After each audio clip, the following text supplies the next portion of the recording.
Hey guys, J-Road here. Excuse the messy hair and bedraggled look. But anyways, I just finished watching The Amazing Spider-Man 2. I actually really liked this movie. And I know there's a lot of fans of the old movie, which is fine. But it got me thinking, because these movies were actually not that far apart. Then it started got me thinking about the old cartoon series. And the one thing I don't know how I felt about Jamie Foxx's Electro. The one thing, like, everything was fine about him until they made him incorporeal, which, that was the one thing that kind of annoyed me. And his, like, instant flip, I guess, I understand that he is a neurotic person, and it definitely an improvement, but they're getting there. That's the only thing that I had wrong with that. But it got me thinking about the old Spider-Man cartoons, and I grew up in a time that was very different. Not very different, but like I grew up with the '90s Spider-Man, which ran on Fox, the Fox Kids, or whatever it was. It's the little red logo with the X, the yellow X behind it. I could see it in my head, and I totally can't tell you what it was, but this Spider-Man was very different. Like, and I also grew up watching reruns of '60s Spider-Man and Spider-Man and Friends on Disney XD, which I always thought was kind of funny. Now, there was also a TV show called Spider-Man Unlimited, which came out in the late '90s. I did catch some of this, but it was never like I didn't watch it as much as I watched the '94 Spider-Man, which like was reruns, but they also did a pretty good job. Then there's a lot of them. Spider-Man has had so many different animated series that it's actually hard to kind of keep track, which is an interesting thing. The thing that I think most people remember though is the '94 one. Well, most people my age. There was also a short-lived one in 2008 called The Spectacular Spider-Man, which was a really good show. The one thing that bothered me about it is that it had all of the love interests like right away, and it did develop them, but you could clearly see Gwen Stacy was really into Peter Parker and he was into Mary Jane, and it was just this complete chaotic mess, which is really accurate for a high school. Like, a central group of friends and they're all interdating each other. It kind of does happen like that, which I always thought was pretty cool. Now there is the Ultimate Spider-Man, which I think Josh Bell, or is it Drake Bell? Sorry. Um, definitely, definitely. I love his Spider-Man sarcasticness, his breaking the fourth wall. Definitely fun. This new series is really I wouldn't say true to the comics because the comics could be very serious at times, but then again, it is a comic, so a lot of times it's lighthearted and funny. Uh, one of my things, one of the things about Spider-Man that always fascinated me was that he got diddled when he was younger, and that was kind of an interesting thing. And the fact that one of his friends dies of drug overdose, and he just Spider-Man was a great is a remarkably different character.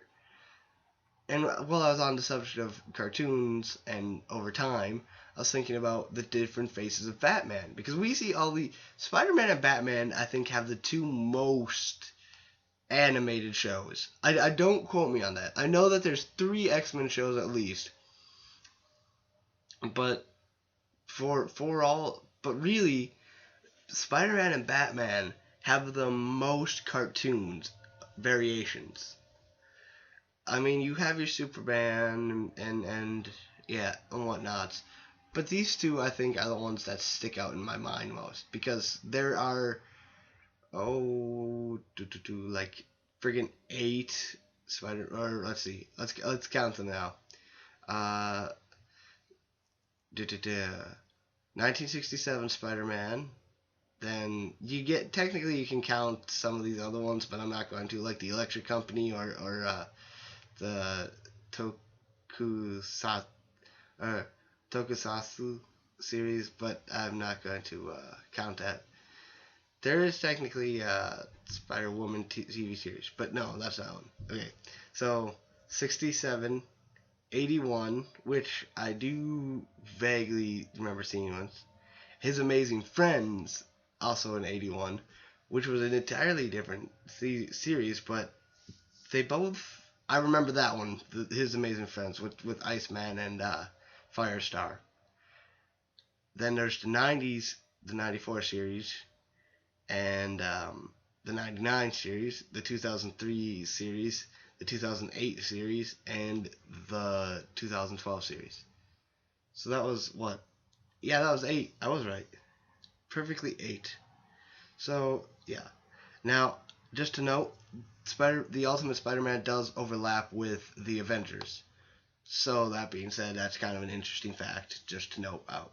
Just like Batman the Animated Series overlaps with the Justice League, but I do not count those because those are a group show instead of just focused on the central character. Now let's go through a list of the Batman ones. Now the two Batmans I shouldn't say. There's 3 technical Batmans I grew up with. But Batman Beyond didn't follow Bruce Wayne. It followed his son, Terry McGinnis. And yes, it is his son. Well, it's a genetically cloned replica son thing. It's complicated. Amanda Waller was behind it. So there's Batman Beyond, which I always found interesting. Because it also tied into Justice League. It was a pretty brilliant show. But the one that I remember the most was Batman the Animated Series, because that one took everyone seriously. Now, technically, I only saw reruns. I'm not old enough to have been alive when it came out, but this show is remarkable in so many facets. And it has a voice acting range of wonderful proportions. I think one of my favorite episodes is Grey Ghost, where they had Adam West voice the Grey Ghost. I remember that one a lot from when I was little.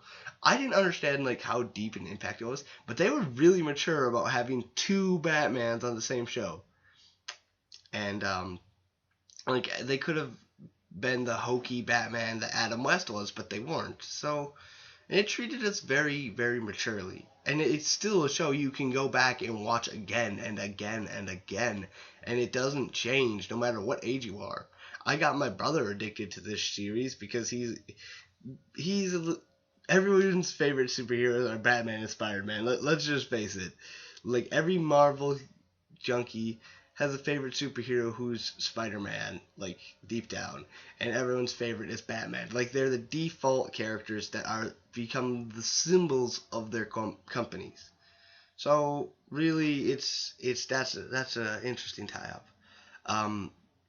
Anyways, what was I talking about? Ah, yes.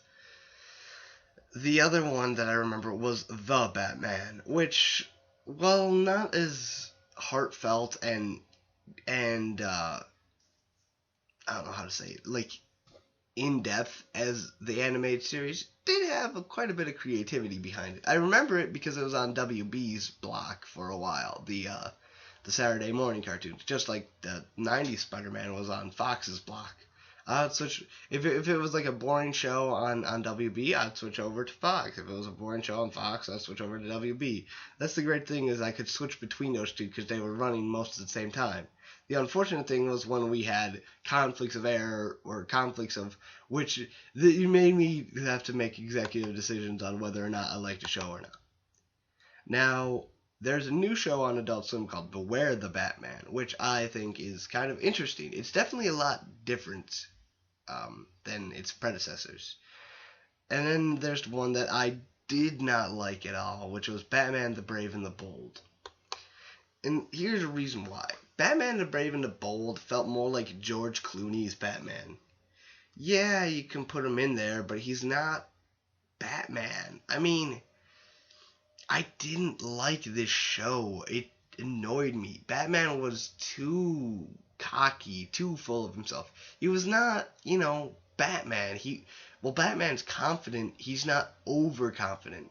Well, he's sometimes arrogant, he also knows when he needs to take a step back. This Batman was just cocky and annoying and really, really didn't like him a lot, which is saying a lot for me. And technically, if I wanted to expand, I could say Justice League, but I'm not going to. Or Super Friends. Super Friends was a much hokier Batman, but these guys, these Batmans were the ones that I remember. And honestly, I think Batman the Animated Series is its own classic at this point.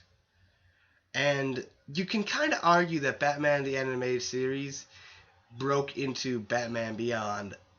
Well, they don't directly say it. It has the very vibish feel.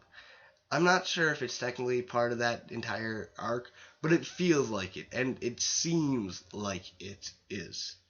So that's the one thing. The only thing is that the animated series has this kind of its own unique. Like the animated series has its own animation style, which it's very pastel. I don't know how to not pastel, but like it feels very brushed. And then uh, the Justice League and Batman Beyond are very crisp. It's a texture thing. I know it exists. I don't know how to explain it though. Like I'm sure there's some actual explanation for it, but like it does get sharpened up over the years as the series actually goes on, which is why and then it happens to have this really weird transition during the fourth season where everyone complains that it's too different because they do change a lot in the fourth season.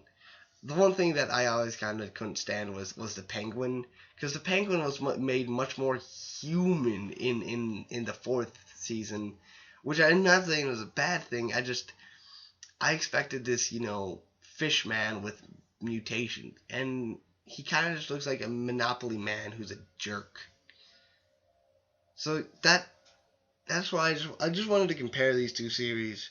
I mean, honestly, I want to know your guys' opinion. Is your favorite superhero Spider-Man or Batman? Which one did you grow up with? Which one do you think had the most heart or stayed true to your fandom? Or because 90s Spider-Man is how I perceive like it's my gauge of judging the Spider-Man movies. But there's a part of me that has to think about them and judge them on their own, which makes them interesting. This is J Road signing off. I will continue this conversation in my next video, part 2.